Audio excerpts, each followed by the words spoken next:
know whether they actually did obtain the samples and send it to FSL? That's correct, Commissioners. According to the evidence, indeed, there were samples taken and submitted to the Forensic Science Laboratory.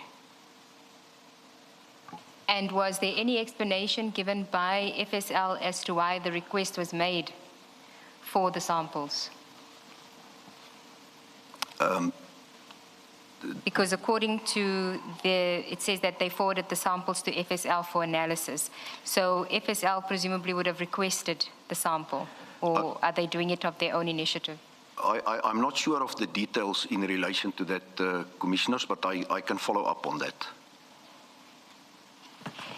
Now, if all the exhibits were supposed to go to the FSL, can you think of any reason why samples would be taken beforehand and a day or actually 2 days after the seizure? Commissioners, from all the other inquiries of similar seizures that I've read and perused, this is the only matter where such samples were obtained. So I find it extremely strange why it would have been done differently now.